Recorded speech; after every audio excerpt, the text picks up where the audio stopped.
fantastic week's holiday. Have you managed to get away recently since things opened up, at least in the UK? I don't know what things are like where you are. But I'm just back from a week's holiday. I had a brilliant time, and I've got a couple of things to talk about lessons I took away from my holiday as to how to have a brilliant time. I'm Rachel Papworth from Green and Tidy, the online professional organiser, liberating you from the shackles of clutter and chaos for peace of mind and productivity, because when your home works, your life works. And I've got two things to share with you. So the first thing is, we were in a self-catering place, an Airbnb place. It was a great flat. It was kind of on the comfy rather than glamorous side of things. It was really good. It was really comfortable, and a great big lounge with a Netflix-enabled telly, and it had tons of stuff in it. So the kitchen had everything you could possibly need. Like, it even had sharp cooking knives. Like, when does that ever happen in self-catering? The knives were even good. It had tons of pans, and the only thing it didn't have was a spatula. I do like to have a spatula, but apart from that, there was everything you could need for cooking, and there was even loads of food. There was like flour and pasta and 3 different types of rice and cans of tomatoes and cans of peaches and marmalade and Nutella and loads of spices and oil and salt and pepper and teas and coffees, obviously. And just that was not even half of it. There was tons of food there. Some of it was already open. That would bother some people. Didn't particularly bother me. It was all in date as far as I could tell, although they had decanted quite a lot of stuff into tubs and therefore not moved with it the best before date, which worries me a little bit. But everything that had a best before date was in its best before date, so I assumed that it was being well managed. However, it was really cluttered and badly organised. So there was space to put our food. There was an empty shelf, but it was in a cupboard with loads of other stuff, with loads of the guest food. And the oil was randomly, well, it wasn't entirely random, but it was in the cupboard with some saucepans, and I worked out why. It was because it was too tall to go on the shelf where they had food. And the saucepans were in that cupboard, but there were also saucepans in a drawer, like with no particular reason as to why one would be one, just there wasn't enough space where they put some of them, I think. And then there was, so when you were cooking, you had some food here, and then here you had crockery, and behind you was all the rest of the food. So yeah, as you can imagine, that really stressed me out. So I thoroughly entertained myself one evening when my partner had hit the hay earlier than me, completely reorganising the kitchen. I did actually chuck out a few things that were like broken takeaway tubs and stuff like that, so I cleared out that kind of stuff. But mostly I was completely reorganised the kitchen. And then I also reorganised the lounge.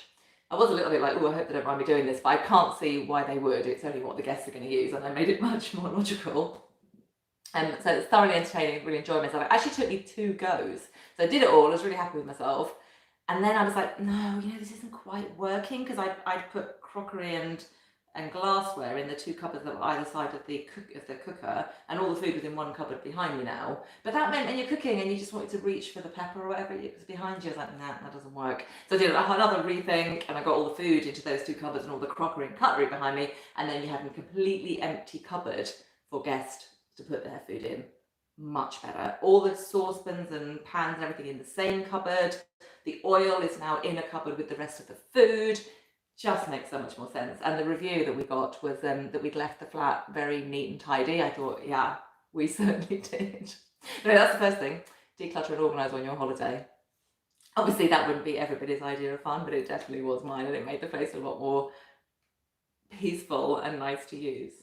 But here's the more serious point. So towards the end of my holiday, the end of holiday anxieties started to kick in. Within about probably a day before we were due to come home, I started thinking, the holiday's nearly over, I've got all this to do when I get back, and will I have enough time when I get back, and when am I going to do that, I've got to remember to do that. And as I have said many times before on these videos, I know that every time I think I haven't got enough time, it's really got nothing to do with time, it's always to do with fear of failure. And so I know it, I know that's what's going on. And on this particular occasion, every time it came in, will I have time?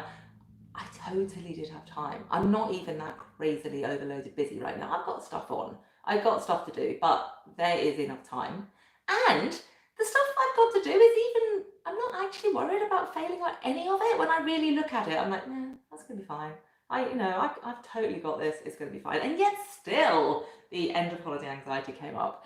So what I conclude from that is it is a lifetime's work. Even when you've done the work, to get the insight as to what drives that stupid anxiety, it is a lifetime's work to manage it. So my strategy is vocalize it, don't give it any power. So I vocalize it as I've got the après holiday anxieties coming up. It's completely irrational. I know it is, and yet, gosh, it's still there. So I vocalize it that way. And then, and also, obviously, I'm doing the internal work on it's irrational, but it's gosh, I've got this irrational anxiety coming up, and then I put it to one side and I'm not going to think about it now. And then, of course, it comes back, and then I do the same again. And what I conclude is you just don't solve this stuff overnight. And it's going to keep, I guess I'm not as bad about it as I used to be. I guess I am better at managing it. But it left me curious because I've chatted to a few people about it since I got back. And some people say they are totally of the, I will not think about this until I get back. So they just push that anxiety into a compartment in their brain, into a cupboard, and shut the door on it. And they're like, I'm just not even going to look at this. Some people just worry.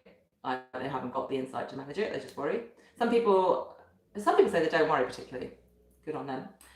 Some people, like me, say they just kind of try and talk themselves out of it all the time. It's like, I know it's there and I talk myself out of it. I'd be interested to hear what your strategy is. Do you get the coming up to end of holiday, I get it particularly badly on my journey home, the anxiety about whether you're going to be able to cope with everything when you get back. Does that come up for you? And if it does, how do you manage it?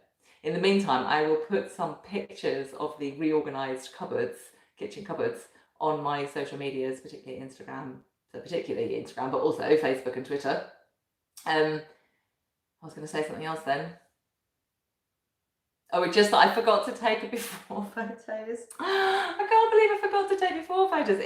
What always happens with that sort of thing, it started organically. It's like, oh, we really must put this here. No, we're going to do that there. Well, then that should go there. And before I knew it, I was reorganizing the cupboards, and I hadn't taken a before photo, and I really wish I had, because they looked so different by the end.